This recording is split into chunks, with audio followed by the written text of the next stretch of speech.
Hola a todos los amantes de la historia, bienvenidos a mi canal. Hoy les traigo la vida de Justiniano I, quien fue emperador del Imperio Bizantino. Justiniano reinó en el Imperio Bizantino, fue el último emperador que intentó recuperar los territorios que poseyó el Imperio Romano, y también con este fin puso en marcha grandes campañas militares. También desarrolló una colosal actividad constructiva, emulando la de los grandes emperadores romanos del pasado, por eso es llamado Justiniano el Grande. Su vida es simplemente fascinante y te encantará descubrirla. Sin más demora, disfruta de su biografía.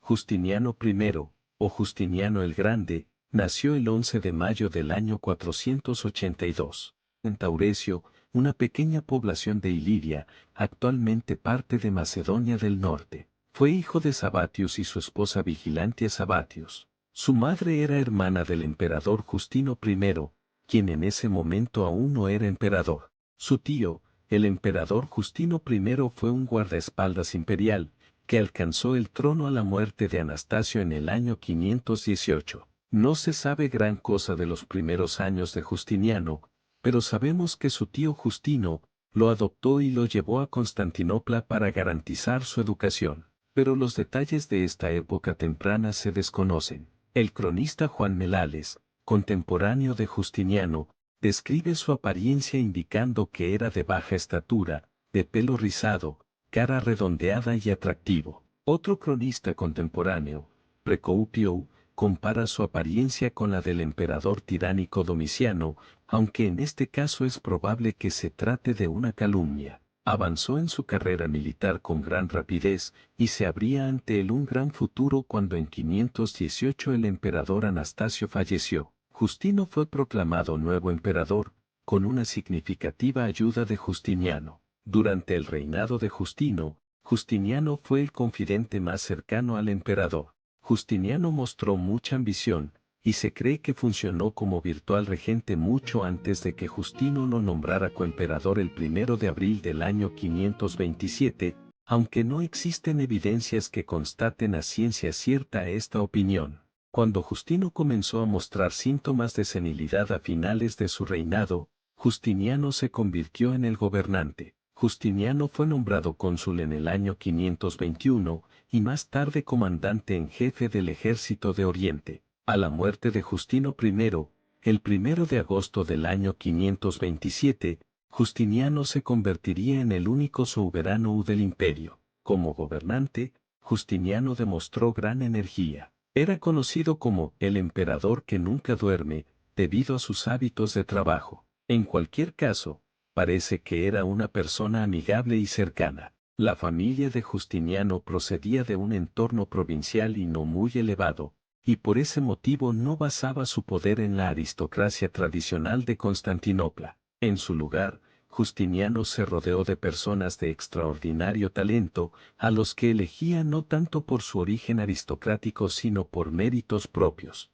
Alrededor del año 525, poco antes de ser el máximo emperador, contrajo matrimonio con su amante, Teodora, una exactriz y meretriz 20 años más joven que él. Justiniano no habría podido casarse con ella debido a la diferencia de clases y por el hecho de que Teodora había sido una meretriz, pero su tío Justino promulgó una ley permitiendo el matrimonio entre distintas clases sociales. El matrimonio causó gran escándalo, pero Teodora demostró ser una persona muy inteligente, prudente y buena juzgando a las personas, convirtiéndose en el principal apoyo de su marido. Tras la ascensión definitiva de Justiniano, Teodora se volvería una figura muy influyente en la política imperial, y emperadores posteriores seguirían el precedente creado por Justiniano para casarse con mujeres no pertenecientes a la aristocracia. Otros individuos de gran talento al servicio de Justiniano fueron Triboniano,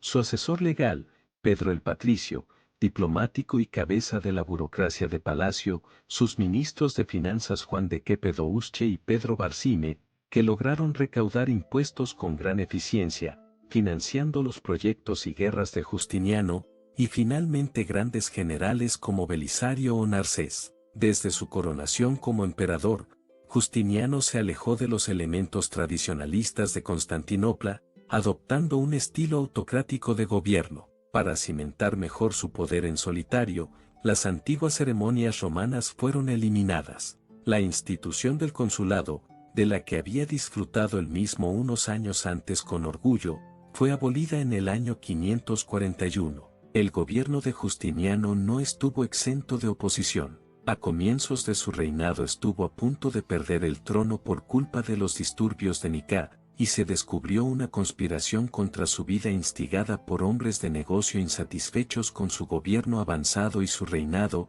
en el año 562. La segunda mitad de su reinado se vio ensombrecida por la pandemia de la peste bubónica, o también llamada hoy en día como la plaga de Justiniano, la cual cobró probablemente con la vida de entre 25 y 50 millones de personas en esa época y la cual se hizo virulenta a partir del año 542. Además de la encimala época que fue ese tiempo desde el año 536. El propio Justiniano cayó enfermo a comienzos de esa década, y se dice que estuvo a puertas de la muerte. Su esposa la emperatriz Teodora culpó a los generales Buses y el gran Belisario de conspirar contra Justiniano para así hacerse algunos del trono, pero se recuperó, y despojó a Belisario de sus poderes y Buses encerrado por algunos años. Durante el reinado de Justiniano gran parte de la población bizantina murió de esta enfermedad, y los cuerpos en estado de descomposición comenzaron a llenar las calles, por lo que se buscaron distintas maneras de deshacerse de los cuerpos, aunque algo por lo que se le criticó a Justiniano tiempo después fue el tema de los impuestos. Cuando la plaga de la peste comenzó a disminuir, Justiniano ya había perdido más del 40% de su población. Lamentablemente su querida esposa, la emperatriz Teodora murió en el año 548, probablemente producto de un cáncer, falleciendo a una edad relativamente joven y Justiniano la sobrevivió por casi 20 años. Justiniano no se volvió a casar ni tuvo hijos, esto a pesar de que esto pudo haberlo beneficiado. Las políticas y las elecciones de Justiniano, y en especial su opción de utilizar consejeros eficientes aunque impopulares, por poco le cuestan el trono a comienzos de su reinado. En enero de 532, las facciones de las carreras de carros en Constantinopla, que normalmente se encontraban divididas y enfrentadas entre ellas, se unieron en un aribualte contra Justiniano que recibió el nombre de los disturbios de Nicea, por el grito de guerra que utilizaban los rebeldes. Nicea, que significa victoria. Obligaron a Justiniano a despedir a Triboniano y a otros dos de sus ministros, y luego intentaron derrocar al propio Justiniano para reemplazarlo por el senador Hipacio, sobrino del anterior emperador Anastasio I. Mientras que las multitudes provocaban revueltas en las calles, Justiniano llegó incluso a valorar la posibilidad de escapar de la ciudad, pero permaneció en ella alentado por las palabras de su esposa Teodora que, según Procopius, alegaba preferir la muerte a perder la dignidad imperial. A lo largo de los siguientes 2 días, ordenó una brutal supresión de las revueltas por sus generales Belisario y Mundus. Procopius relata que en el hipódromo murieron 30.000 ciudadanos desarmados. Ante la insistencia de Teodora, y aparentemente contra su criterio inicial, los sobrinos de Anastasio también fueron ejecutados. La destrucción que se propagó por la ciudad de Constantinopla durante las revueltas fue muy elevada. Sin embargo, le permitió a Justiniano la oportunidad de crear un conjunto de espléndidos nuevos edificios, y en especial la admirada iglesia de Santa Sofía. Uno de los logros más espectaculares del reinado de Justiniano fue la recuperación de grandes territorios del Mediterráneo occidental, que habían ido desapareciendo del control imperial a lo largo del siglo V. Como emperador cristiano romano, Justiniano consideraba que era su deber divino restaurar el imperio romano a sus antiguas fronteras. Aunque nunca participaría personalmente en las campañas militares, presumió de sus victorias en los prefacios de sus leyes e hizo que fueran conmemoradas en las obras artísticas de su reinado. Las reconquistas fueron llevadas a cabo principalmente por su general Belisario. La ideología de la Recuperatio Imperii es una formulación que responde a los sentimientos extendidos entre amplias capas de la población de la Pars Occidentalis, sobre todo entre el elemento senatorial urbano y sectores vinculados con la administración, y en parte del gobierno del Imperio de Oriente, que intelectualmente jugaba con la continuidad imperial en Occidente. De hecho, el sentimiento de Romanites se encuentra en el siglo VI ampliamente extendido por todo el imperio y es correspondido por la ideología oficial del gobierno imperial, según la cual éste no se hundió en Occidente sino que los bárbaros gobiernan allí en nombre del emperador de Oriente y por parte de la inteligencia de Constantinopla. Por ejemplo, es el caso del escritor Juan Lido, contemporáneo de Justiniano. Estos sentimientos son aprovechados por la administración justiniana para realizar, precisamente, una política en consonancia con ellos, fuese sincera o interesada. Justiniano era el emperador de todo y veía como su deber restaurar el imperio romano a sus antiguas fronteras. Otro logro de Justiniano fue en año 530, el imperio bizantino logró derrotar a un ejército persa en la batalla de Dara, aunque al año siguiente las fuerzas romanas comandadas por Belisario fueron derrotadas en la batalla de Calínico. A la muerte del rey Cabat I, en septiembre del año 531, Justiniano concluyó un tratado de paz de duración indefinida conocido como la paz eterna con su sucesor, Cosroes I en 532, que finalmente sería roto por el rey persa en la primavera del año 540. Este tratado serviría para asegurar la frontera oriental, permitiendo a Justiniano dirigir su atención hacia el oeste,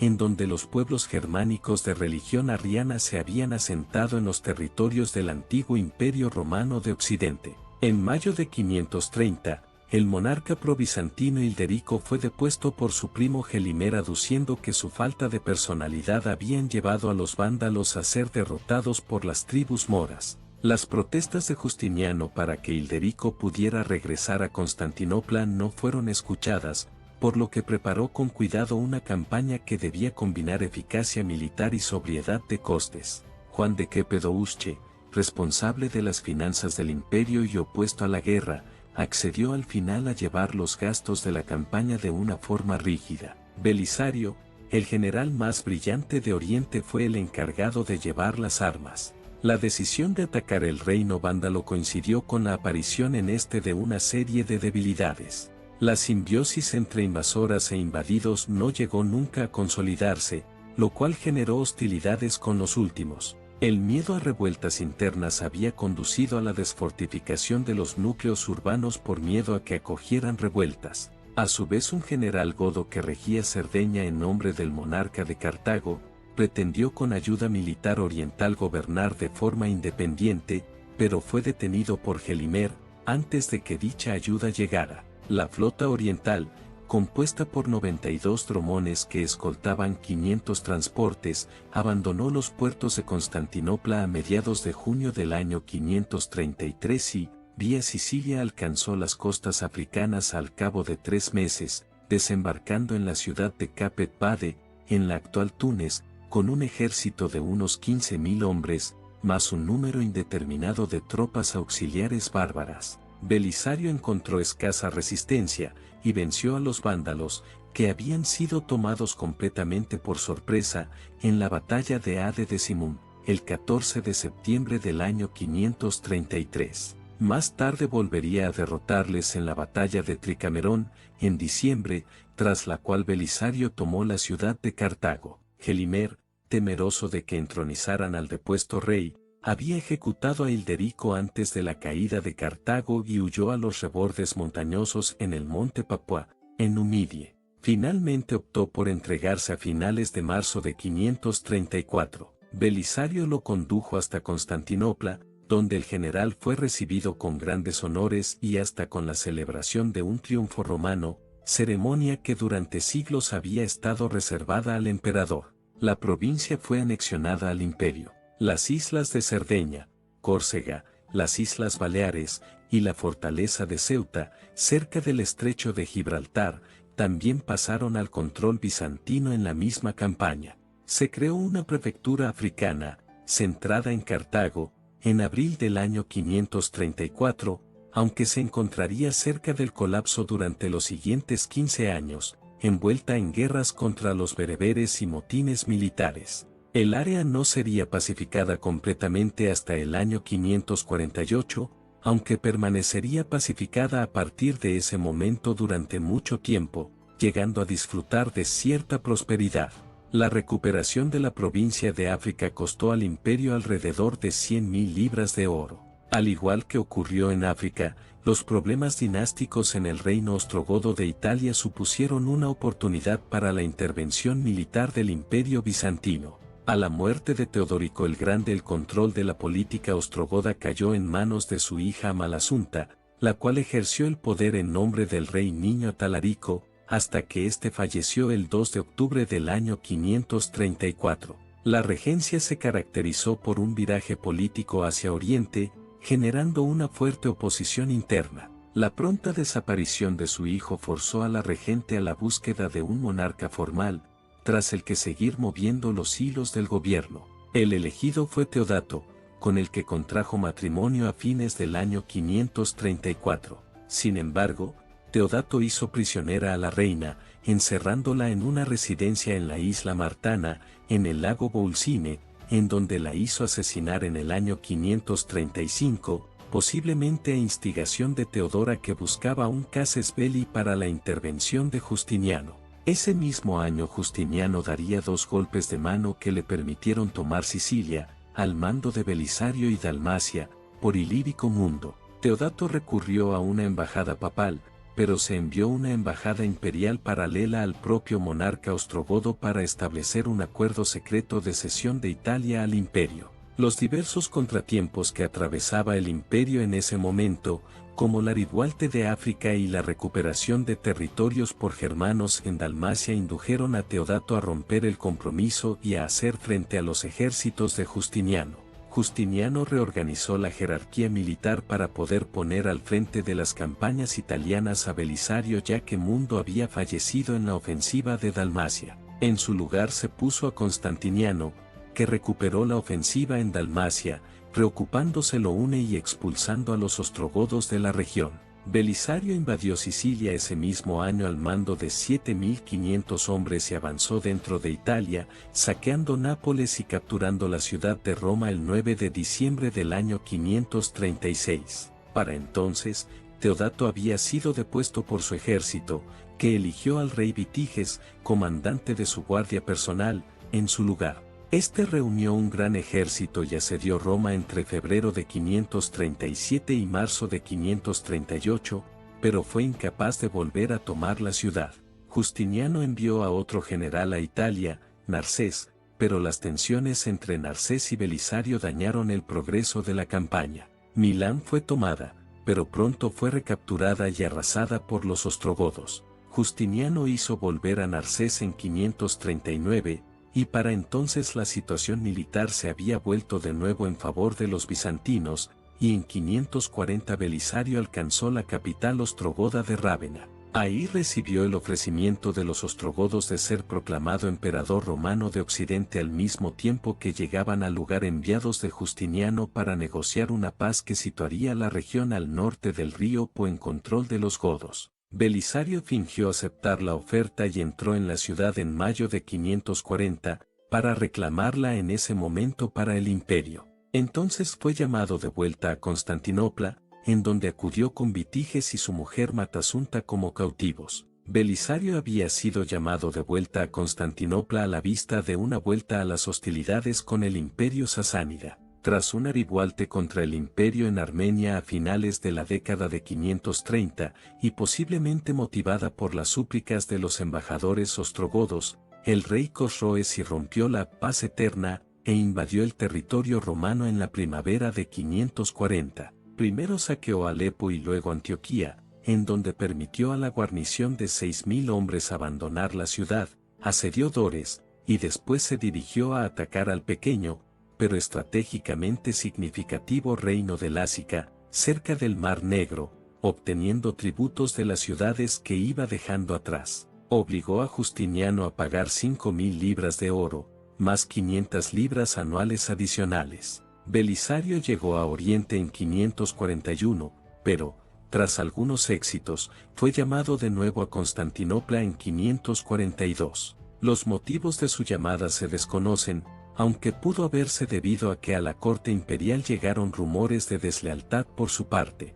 El brote de una grave plaga causó una decaída de las hostilidades en 543. Al año siguiente Cosroes derrotó a un ejército bizantino de 30.000 hombres, pero no tuvo éxito en el asedio de la ciudad de Edese. Ninguna de las partes logró avances y en 545 se acordó una tregua para la parte sur de la frontera romano-persa. La guerra en Lácica continuó en el norte durante varios años, hasta que se acordó una segunda tregua en 557, que continuaría con el acuerdo de paz de 50 años de 562. En el tratado, los persas accedieron a abandonar Lácica a cambio de que el imperio bizantino abonara un tributo anual de 400 o 500 libras de oro.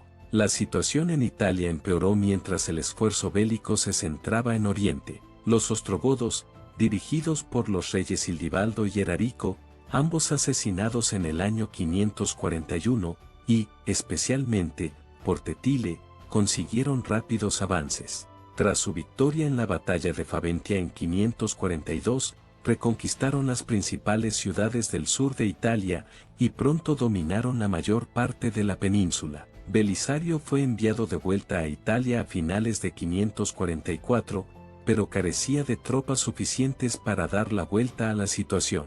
Al no lograr avances, se le privó del mando en 548, aunque antes venció en una batalla naval que libró contra 200 naves goúdes. Durante este periodo, la ciudad de Roma cambió de manos en 3 ocasiones más. Primero fue ocupada y despoblada por los godos en diciembre de 546, después reconquistada por los bizantinos en 547, y tomada finalmente por los godos en enero de 550. Tetile también saqueó Sicilia y atacó la costa griega. Finalmente, Justiniano envió un ejército de 35.000 hombres aproximadamente, 2.000 de los cuales fueron despachados a invadir el sur de la península ibérica en manos de los visigodos, bajo el mando de Narcés. El ejército llegó a Rávena en junio de 552 y derrotó a los ostrogodos decisivamente en la batalla de Mans Lactarius en octubre de ese año, acabando con la resistencia goda. En 554 fue desbaratada una gran invasión de los francos en la batalla de Casilino, que aseguró el control de Italia, aunque a Narcés le llevaría varios años someter los restantes núcleos de resistencia góticos. Al final de la guerra, Italia quedó protegida por un ejército de 16.000 hombres. La conquista había tenido un coste económico aproximado de unas 300.000 libras de oro. El precio de la conquista del reino ostrogodo quizá podría considerarse excesivo. Hubo continuas campañas de desgaste, cuya víctima principal fue la población itálica, que sufrió la destrucción de su tejido social, productivo y político y fue azotada por la peste. Los 20 años de lucha aceleraron dramáticamente la transición al mundo medieval. Roma perdió su entidad urbana y dejó de ser la ciudad por antonomasia del mundo mediterráneo. La pragmática sanción de 554, mediante la cual Italia fue reintegrada al Imperio Romano, ratificaba la situación de facto al otorgar a los obispos el control de diversos aspectos de la vida civil, como la actividad de los jueces civiles y la administración de las ciudades, poniéndolos a cargo del aprovisionamiento, la enoune y las obras públicas, al tiempo que quedaban exentos de la autoridad de los funcionarios imperiales. Adicionalmente a las otras conquistas efectuadas, el imperio logró establecer su presencia en una parte de la Hispania visigoda. Cuando el usurpador Atanagildo solicitó ayuda en su guerra civil contra el rey Egile I, Justiniano hizo llegar una fuerza de 2.000 hombres que, según el historiador Jordanes, eran comandadas por el prefecto del pretorio Livirio. Los bizantinos tomaron Cartagena y otras ciudades de la costa sudeste, fundando la nueva provincia de España que finalmente acordarían con Atanagildo, una vez convertido en rey, habiendo sido decisiva la colaboración oriental para decantar la guerra civil en el reino peninsular hispano a favor de aquel candidato frente a Egile. Pero la compensación territorial nunca fue plataforma para la conquista de la antigua Hispania. De hecho, Las zonas concedidas en 552 comenzaron a menguar en las décadas siguientes, especialmente durante el reino de Leovigildo, hasta su evaporación en el 624, en que los bizantinos fueron definitivamente expulsados por el rey Suintila. No obstante, la conquista de la provincia de España supuso el apogeo de la expansión del imperio bizantino en el Mediterráneo. Los eventos que tuvieron lugar a finales del reinado de Justiniano demostraron que la propia Constantinopla no estaba a salvo de incursiones bárbaras desde el norte, hasta el punto de que incluso el relativamente benévolo historiador Menandro Protector se ve obligado a explicar la incapacidad del emperador de proteger su capital sobre la base de la debilidad de su cuerpo a una edad avanzada. En sus esfuerzos por renovar el imperio romano, Justiniano estiró peligrosamente sus recursos sin tener en cuenta las realidades de la Europa del siglo VI. Paradójicamente, la gran escala de los éxitos de Justiniano probablemente contribuyeron al posterior declive del imperio. Los cutriguros llegaron a cruzar el Danubio helado por el invierno y llegaron sin oposición hasta Tracia, la cual saquearon. El caudillo Sabergán se presentó en Constantinopla con sus fuerzas y Belisario tuvo que salir de su retiro para liderar una contraofensiva que conjuró la amenaza. La majestad imperial conviene que no solo esté honrada con las armas, sino también fortalecida por las leyes, para que en uno y otro tiempo, así el de guerras como el de paz, puedan ser bien gobernados, y el príncipe romano subsista vencedor no solamente en los combates con los enemigos, y así después de 50 libros del Digesto o de las Pandectas en que se recopiló todo ese derecho antiguo y los cuales hicimos valiéndonos del mismo Triboniano, mandamos que las mismas instituciones se dividiesen en estos 4 libros para que constituyan los primeros elementos de toda la ciencia del derecho.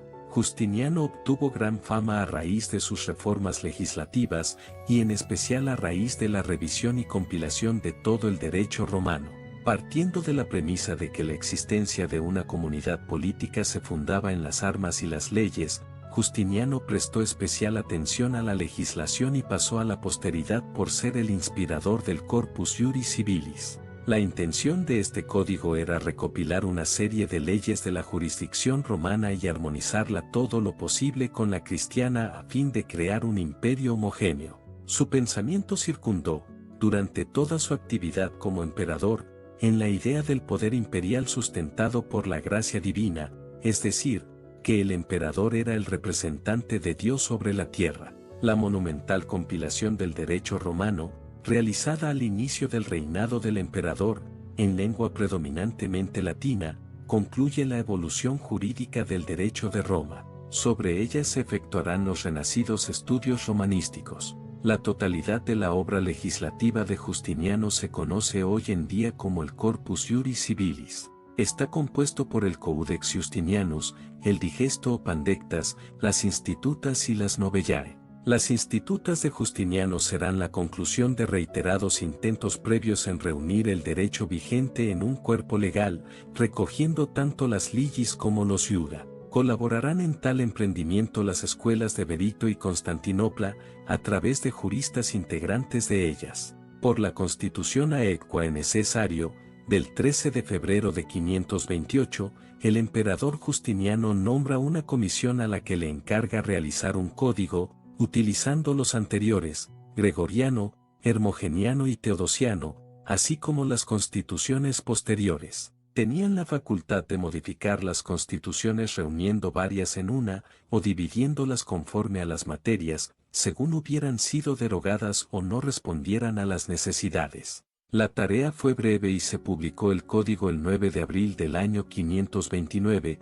Constitución Same Reipublicae, entrando en vigencia 7 días después. No obstante, 5 años más tarde fue modificado por haber quedado anticuada la primera recopilación de las leyes. El código de 529 es conocido como Codex Vires. El nuevo código está dividido en 12 libros, los que a su vez se subdividen en títulos. Algunas constituciones están redactadas en griego, siendo la más antigua la del emperador Adriano.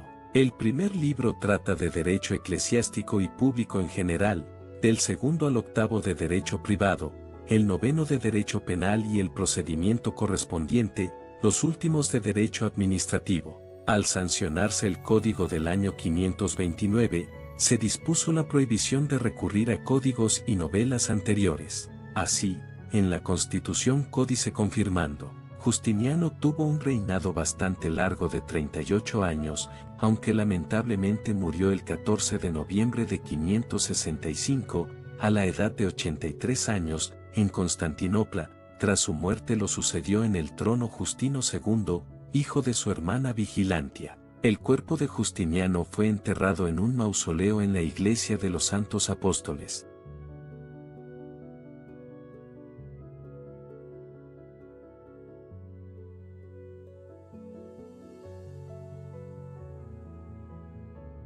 Justiniano es considerado uno de los más grandes emperadores de la historia tardorromana y bizantina. Sus logros en los campos del arte, la arquitectura, la reforma legal y sus conquistas son destacables para los estándares de cualquier líder de la historia. Los trabajos de Procopio han contribuido en gran manera a su comprensión y como crítica de su régimen. Su fe cristiana fue evidente en todas las esferas de su reinado, marcando un hito en la transición de los emperadores como líderes en la guerra y en la política a líderes también en la fe y el mecenazgo. Y bueno, espero que les haya gustado este video y adiós.